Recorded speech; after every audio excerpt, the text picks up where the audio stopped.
Here we are back on the 94 Honda Magna 750. She's amazing. She's great. This is always going to happen, so don't be surprised when it does. When you're working on older bikes, something is going to happen. We got everything buttoned up, everything perfect. She starts and runs. The grip is now attached to the throttle tube, and I don't know if I'm ever going to get that off again, so good luck to whoever owns this, or if I do ever try to take that off, it may not be a thing.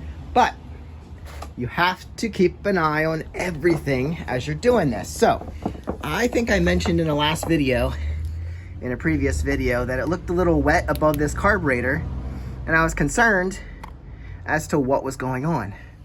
Can't even see the carburetor right here. So it looked a little wet here, and I thought, well, did I flood this thing and it's coming out the top, which isn't unheard of, but it's unusual, and that could have happened. But when this thing runs, now if you look up in here, this is all dry here now,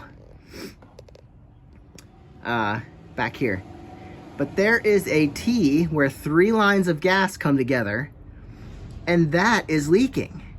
It's dry when it's not running because the gas comes out of the tank, goes through the petcock, goes over to a vacuum operated petcock over here, there it is, right here. And then it goes from there into the carburetors to that T. So when this isn't running, there's no gas flow. But when you start it, gas flows through there, and that's when it leaks. So you think this will start without choke today? Let's just get it running, see what happens. That's right, man. Honda. Now she'll have to cycle and warm up a little bit. You could do it faster with choke, and you probably should. But I'm doing this just to show you when it's running. It's too dark in there. But when it's running, oh, it's already wet. You see? It's already wet. That gas flow right there, it's already wet. So that just seeped out here and made all this wet. Now, is it a big deal? Probably not, but we got to get in there and fix it. So the tank, the seat comes off first, tank comes off, and then I think we can work with it in there. It technically won't be that big a deal. It's just a pain because you don't want to take a bike apart when you've had it put back together. We're going to turn the fuel off now. I did notice this petcock is a little loose. Even when you turn it off, it doesn't completely stop flow. It drips a little bit, so just be careful. Make sure you know your bike. All right, so I'm going to take everything off. 12mm bolts here, 5mm hex for the tank, and then you have your drain plug, your drain hose you got to get out, and then slide this back. Oh, yeah, we got to disconnect the fuel, which, unless I run it through, it's going to be that little screwdriver there. Loosen that, pull that off. There's going to be some fuel drop. It happens. Here we go again. Now that we're in here, you can see I'm gonna have to remove this air hose going from the air box, and it looks like, well, we're gonna be dealing with the fuel line coming from that vacuum petcock anyway. But you can see that's where it's leaking right there, and this could get more involved, but I don't want it to. Hopefully it's not hoses regarding the carburetor, because then the carburetor's way down in there. But you can see this hose right here is a little bit long, and it's sitting against the carb. And I don't know if I need to do something with that. That's probably okay. But something is leaking, and we have to figure out what it is and why. But this is in the way. I can remove that. That's just going to the fuel tank. And I don't know if I replaced this one or not. Maybe that was on the other one, but we got to figure out, maybe that's broken. Maybe that little T is broken, and I need to put a new one in like I did on the other bike. And let's start digging these out, see what we got. Guys, I got it out. You can see the 2 tubes coming from the carburetor. I guess one feeds one set and one feeds the other. That might be a reason why the left side's not running. If this was getting pinched, I might need to shorten this guy a little bit. But these are not great clamps for, you know, they just kind of sit there and do nothing. They keep them on, but so we have what, a 1/2 inch line, 3/8 or something coming into 1/4 inch. I don't know. This is what we got as the joint in there. You can see this one's bigger. That comes from the petcock, and then you have the 2 smaller guys going in. I don't see any cracks.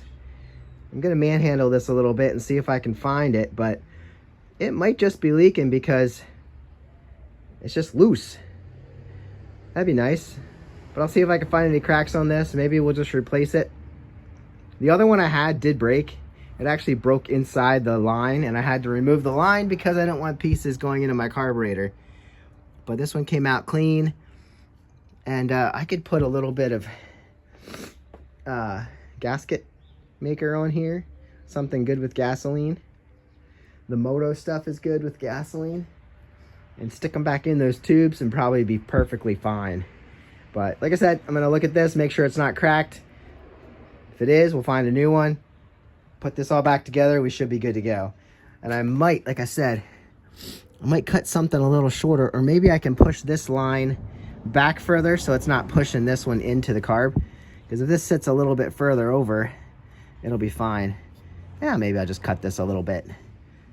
Make some new hose where it can be good. Don't see any cracks in this. We're going to upgrade to these guys so it actually clamps. And like I said, I'm going to back it up with some fuel resistant gasket maker. Don't get this in your fuel system, but I'm just going to put it around here so I can get this thing to seal up good. And then I got to let it dry. So we won't be testing it today, but that's what we're going to do. I'm going to show you when it's all put back together. I'm not going to worry too much about the clamp on here because they're a little bigger, a little stronger. But these little guys, these are worthless if you're trying to keep a hose on. But I am going to take a knife and cut this back about 1/4 inch. And I just don't want it to be pushed up against this carburetor. And you can see where it's naturally laying. That's where the joint's supposed to be. And it's way in the middle. So just got to cut that here. I hope this is the final layer to putting this bike back together. As you can see, I put some of that Permex gasket sealer. Yep, it's a Moto seal, and it says Permatex. And it says, let it cure for 24 hours for a perfect seal. So, I got a little bit of that in there. I put my clamps on there, and we're going to let it sit for 24 hours. Actually longer. And then we'll hook up the gas here from the bottle again, just to make sure that this doesn't leak. We'll have a good front seat view for this. You can see I cut this back so that it's not pushing against and crimping this hose. I don't think that was an issue, but every little bit helps. And now she can get a good flow going. Like I said, this side of the bike was the issue. So if we're not getting the right gas flow from there, it's gonna make this side work harder and not run well. So anyway, I'm gonna let this sit.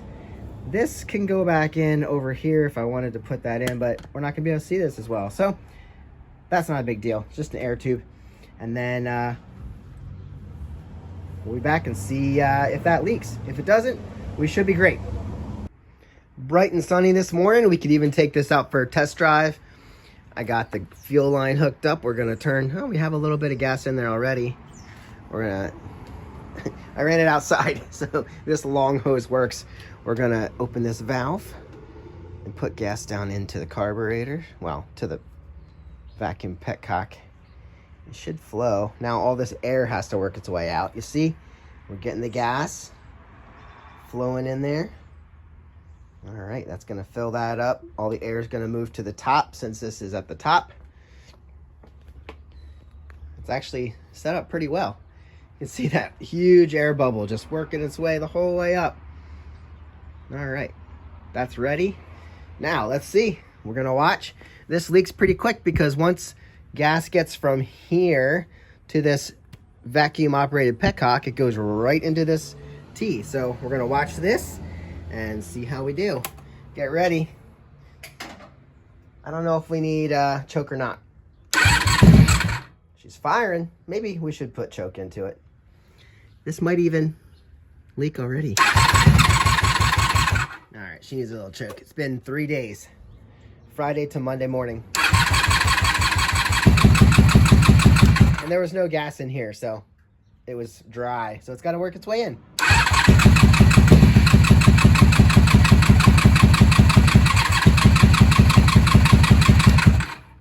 Okay, don't want to kill the battery. Let's give her a little bit to wake up.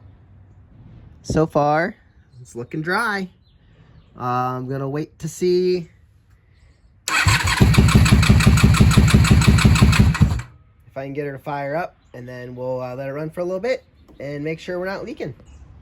Well, the engine needs to be running for this petcock to be operated. So this little guy needs to have vacuum to open this up.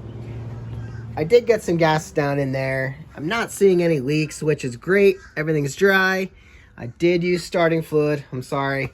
But I realized I had the intake open right here, so I could do that. It's kind of a mess, but it will run on starting fluid. But we're still having trouble. I think if I hook everything back up again, we should be good. Am I still on choke? Yeah, I'm still on choke. So anyway, it's not leaking. I'm gonna put it back together, and I think the next time you see this bike, we'll be out riding, and hopefully everything is buttoned up and perfect. Guys, I'll see you in the next one. Have a great day. Get out and ride. Give your bike some fuel. Let her ride. Let her run. Let her breathe. I'll see you in the next one. Bye. All I had to do was give it a good gas flow, and she started right up. And the battery was a little dead. I think this valve is not venting correctly. I've always had issues with these things. I don't think this is venting correctly up through. So it wasn't letting gas flow down.